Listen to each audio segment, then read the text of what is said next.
Archbishop Emeritus says government's accusation against Biafra Yoruba secessionist agitators can't be compared with Boko Haram bandits, Fulani herdsmen havoc. Claims large number of Nigerians do not see KANU, IGBOHO as criminals. The Archbishop Emeritus of the Catholic Archdiocese of Abuja, John Cardinal ONAIYEKAN, has told the federal government that the duo of NNAMDI KANU and Sunday Adeyemo, also known as Sunday IGBOHO, have a justifiable case as far as their cause for secession are concerned. KANU, the leader of the indigenous people of Biafra, was brought back to the country by the government in continuation of his trial, while IGBOHO, who is leading the call for the secessionist agitation of the Yoruba nation, is currently undergoing trial in the Republic of Benin after he was arrested in the country while trying to flee Germany. But speaking with Sunday IGBOHO in his Domus Passes Abuja residence, ONAIYEKAN, a former president of the Christian Association of Nigeria (CAN) and the Catholic Bishops' Conference of Nigeria, said that the government's accusation against IGBOHO and KANU can hardly be compared to what the country has been suffering from the activities of Boko Haram bandits and Fulani herdsmen that are destabilizing the security of the nation. ONAIYEKAN maintained that the large number of Nigerians do not see the Biafra and Yoruba secessionist agitators as criminals, saying it is up to the National Assembly to kick-start impeachment moves against President Muhammadu Buhari. Your Eminence, the nation is awash with the trial of KANU and NNAMDI and Sunday IGBOHO, who is also on trial in Benin Republic. What do you make of these scenarios? A question is being put to this Archbishop, and he said, well, it is good you have put the two together. Sunday IGBOHO, who claims to be fighting for the defense liberation of the Yoruba people against clear enemies, those whom he says have been harassing Yoruba people in the famous herdsmen farmers killing, raping, and that complaint has been going on not only in Yoruba land but also very strongly felt in southern Kaduna, in Plateau, in Benue, and to some extent even in our Kogi state. Although our people are not making as much noise, but I do know that my people complain that they can no longer go to farm. So it is a general crisis we are hearing. Of course, even in the far north, the same problem. At least in the northeast, we already knew the exploits of Boko Haram. People have almost forgotten how to farm there, probably taken for granted now that nothing will happen there. But what still is northwest and north central, places that are really farmlands, farming people who are now unable to do that. So you could say that what is happening in Yoruba land is not only a problem of the Yoruba people, it is a national problem, but somebody has taken it up on that level. You can say the same thing too with KANU and his reference to Biafra. He was not the first to invoke the memories of our ideal and ideas of an independent country outside of Nigeria.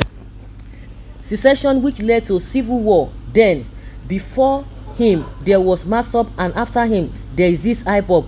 One could say that just as the header farmers problem is a national issue, which IGBOHO has taken up very, very strongly in respect of his own people, so also the thing that KANU, IPOP, and before him, mass-up are all complaining about was a Nigeria that is not working well for them.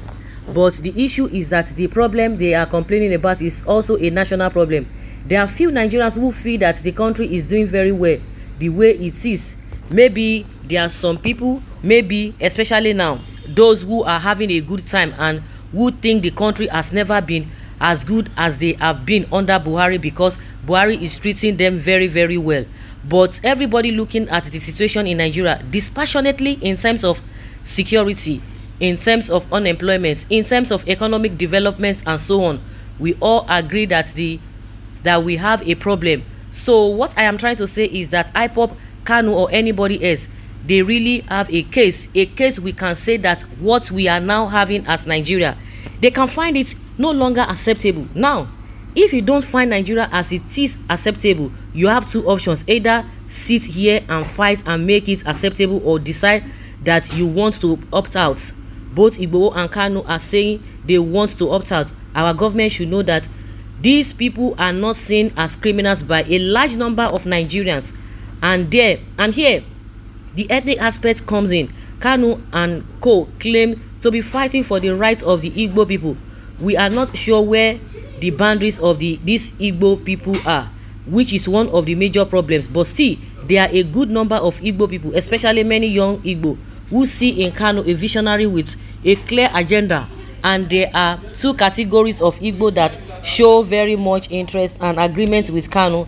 A lot of young elements like KANU himself, who did not see the civil war, who did not see the first original Biafra. Also is the fact that KANU made a lot of impact in the diaspora, and there is a large Igbo diaspora, not only diaspora within Nigeria, that is Igbo living outside of Igbo land all over Nigeria, and who resonate with KANU's idea, rhetoric that the Igbo man is not getting his proper due and right in Nigeria, and that they have given up in Nigeria.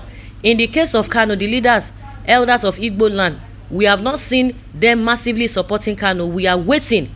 Here, when you look at IGBOHO's case, there is a kind of a linkage, it seems, between IGBOHO and the Afenifere and the elders there, even as far as major traditional rulers in many places, and now even the governors are asking questions. So when we look at these two, and then we look at other problems of Nigeria, look at Boko Haram and the havoc they have caused, and look at the other kind of attacks on the security of Nigeria from other groups in the north. Some call them bandits, some call them Fulani Esme or terrorists. The only difference is that in the north, apart from Boko Haram that has a clear form of identity with leaders that change so often, and right now we don't even know who their leader is. But for the group called bandits, we don't see any leadership. And the Fulani Esme, the position of the Miyetti Allah is still not so clear. Whatever we say, many tend to want to agree with other Nigerians that whatever you might accuse IGBOHO and KANU of doing against Nigeria is sadly to be compared to what Nigeria has been suffering from these elements, other elements that are destabilizing the security of the nation. This is only looking at the things at the surface, and the issue then becomes, where is government in all of this?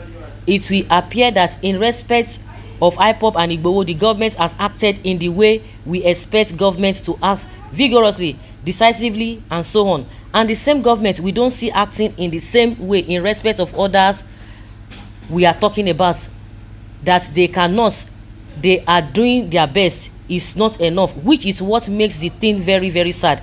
These two, it is all destabilizing the coherence of the nation. The Nigeria has a problem, and it's one thing, but the biggest problem Nigeria can have is when we cannot join together to face our problem because we are together. There is no problem in our hands that we cannot resolve. And I think this is, for me, what I believe is the greatest service that the Buhari regime or Buhari himself has caused this nation. Namely, he has taken action and inactions that have not helped to bring the nation together, but has rather polarized the nation.